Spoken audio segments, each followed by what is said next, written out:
What's going on, guys? Welcome back to the garage. I got the Volvo hat on today, so we are talking about the Volvo again. And like you just saw there, while in isolation or quarantine, I may have purchased some coilovers. Yeah, so anyways, I've been running cut springs basically since I bought the Volvo, and always wanted to have coilovers. Like, if you got cut springs, you know how much of a pain in the ass it is. Whenever you lift up the car, the springs pop out and all that stuff. So having coilovers, being able to dial in the fitment and adjust how stiff the ride is, it's just going to be able to make it that much. And the camber adjustment in the front is huge.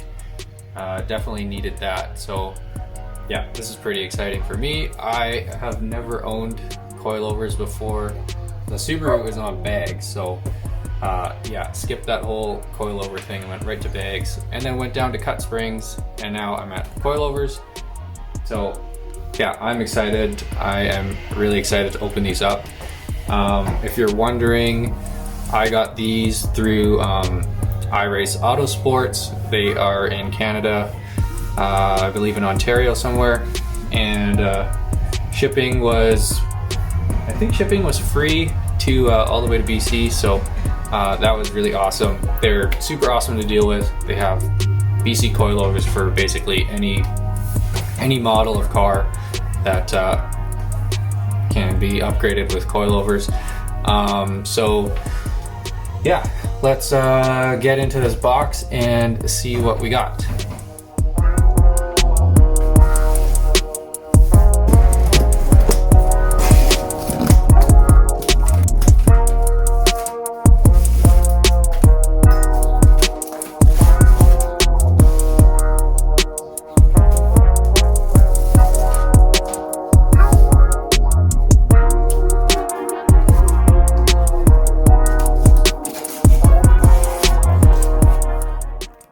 So got all that stuff open. Of course, we got some awesome stickers. We got some iRace Auto stickers and a nice thank you card. This thing just has other sorts of coilovers that BC offers, and then of course instructions. And if you aren't aware, with these, God, sorry, there's roofers across the street. Yeah, if you weren't aware, these coilovers, you have to cut off the spindle from the stock struts and weld them onto the tubes here. So unfortunately, it is a little bit of extra work, and for me, I don't have a welder and I can't weld, or I shouldn't say I can't weld, I should say I don't know how to weld, so I'll have to get somebody to do that for me. I can definitely cut the spindles off and get them all cleaned up and prepped for whoever is going to weld these, but this is basically, well, this is what you get in the box. So front and rear coilovers, camber adjustment, you do get, for some reason I thought they didn't come with shocks, but like rear shocks, but obviously I was wrong. You get nice shocks here. And this is the spring perch here, like that. And I'm not entirely sure what this is. Maybe it's a bump stop or something. Could be wrong on that, so don't quote me. And coilover wrenches and an Allen key. So that is pretty much what is in the box. So next step is to get outside, raise the car up, take the wheels off, take the old stuff off, and get it ready to get that stuff on.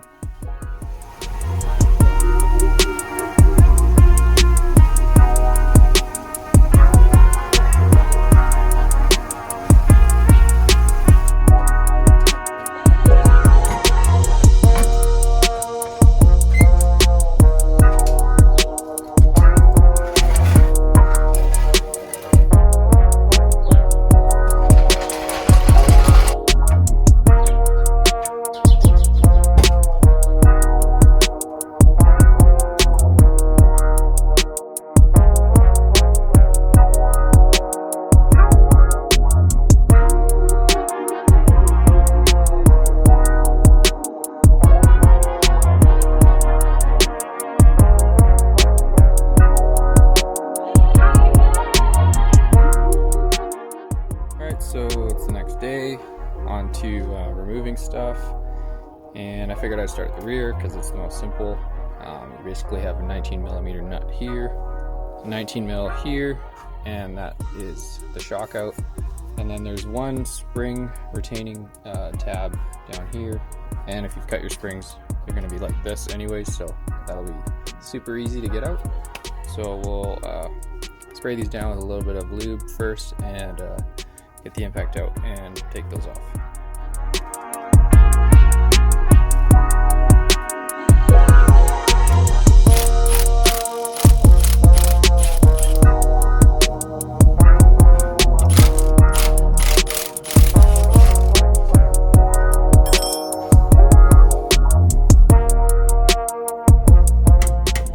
So when I tried to punch this bolt out, the whole trailing arm dropped a little bit and kind of pinched it, so I just got the jack out and raised it up just a little bit, and bolt comes out nice and easy, just like that.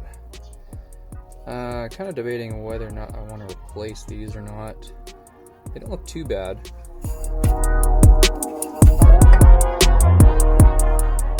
So there's one of the old shocks out. I don't even know what brand this is. This has probably been in here since day one.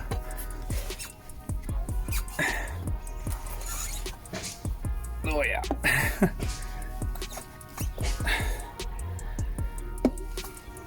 Yeah, this thing is toast. They're definitely doing nothing.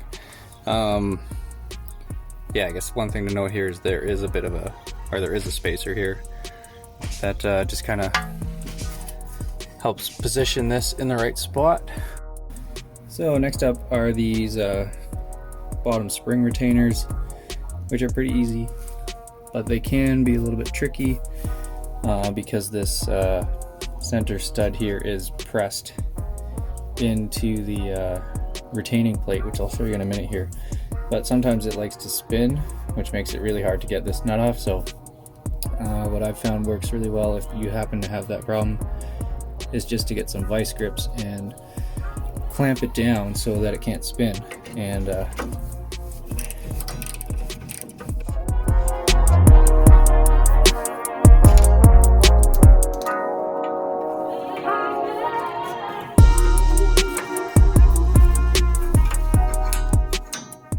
so here's that spring retainer.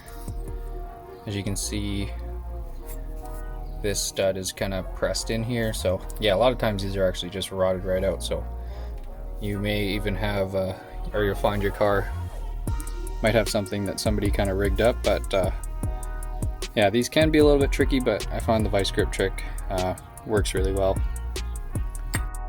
And with that retainer removed, your spring will pop right out. So next up is, of course, the other side. So I'll get that done quickly. So those are the shocks and the cut springs out. Super easy.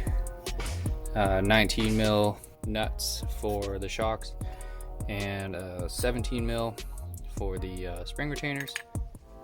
So now that everything's removed, we'll move on to installing the rear first, because you don't have to cut anything.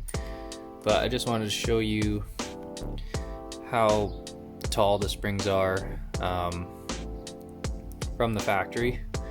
So even with the adjustable spring perch here, they're still shorter than my cut springs. So I haven't really adjusted this at all to make it any lower.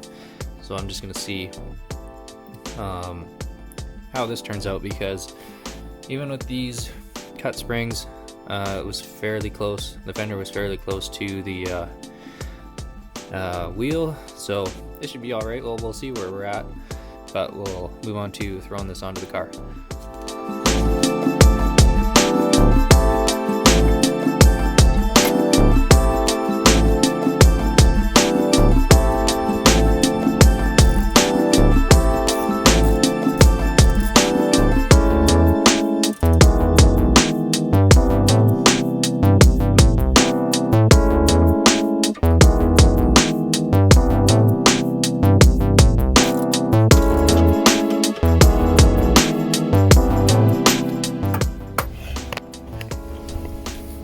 Next we'll take our springs and we'll just pop them onto the perch, just like that. Take the other one.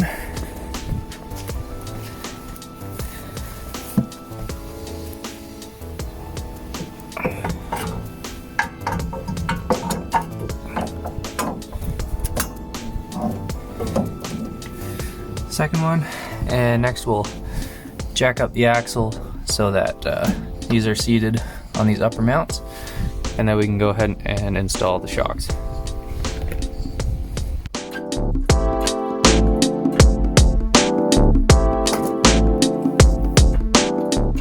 Be careful when you are jacking this up and trying to get these to seat, because they will be on an angle, and you don't want to do what I did and pinch your finger like that.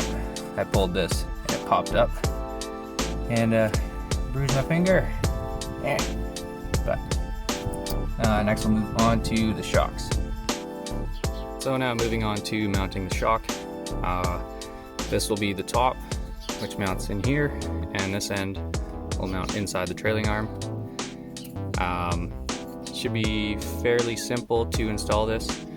I've got this shock screwed all the way into the lower half here just to make it shorter, and I've got the axle jacked up just so the springs are on the top seat here.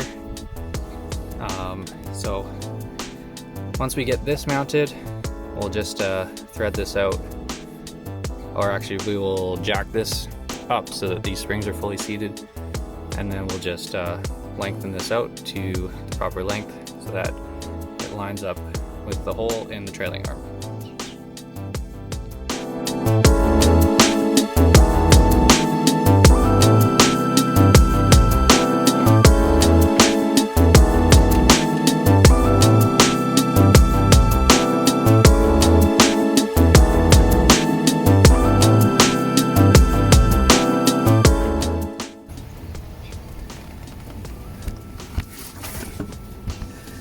So now we got our spring seated, got our upper mount in, and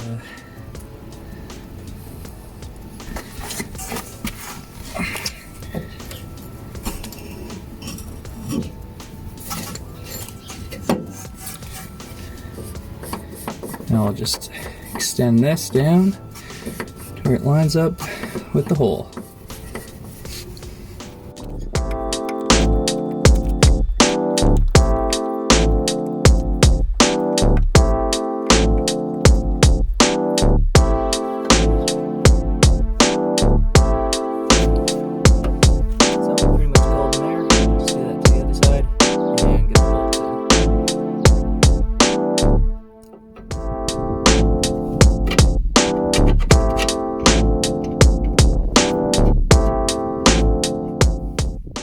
Got the bolts in, and tighten down our locking collars, and we can start these up with the supplied tools.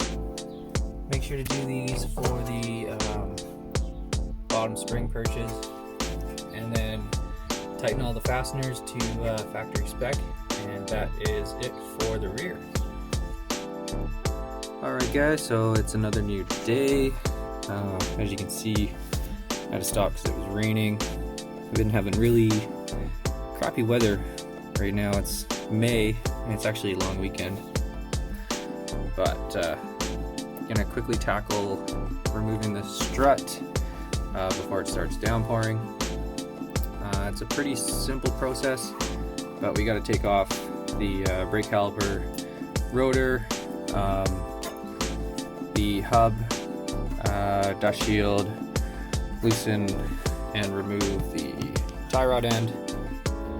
And probably the hardest part about this is cracking these brake lines here, because this is kind of a solid piece. So on the other side, I had a lot of trouble doing this. I actually rounded one of these off. So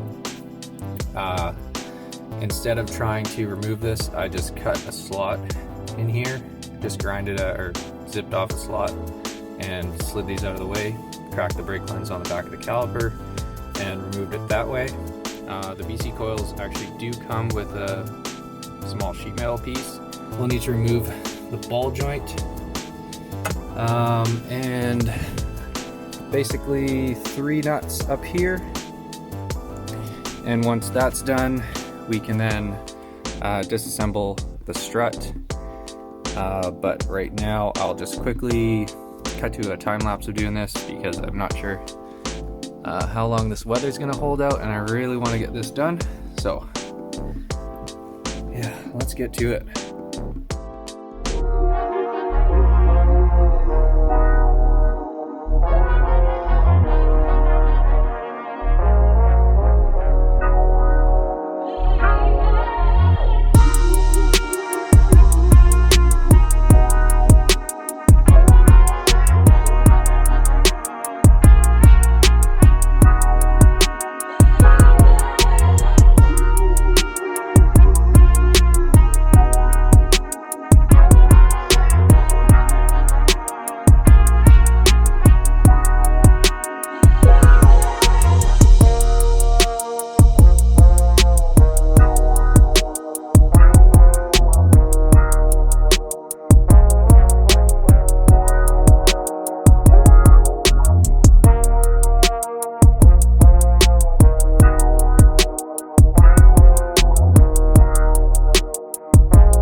Alright guys, so that is the bare strut. The damper or shock or whatever you want to call it is out of here. Bare spindle ball joint has been removed. Other one on the floor there. So next up, what we need to do is measure up from here 50 mil and chop this off and clean this up real good, and have somebody weld this piece onto here. But yeah, it's hard to tell, but just got in here just at the right time. It's starting to rain outside, so I think that's going to be it for today. So we'll pick this up again when it's not raining.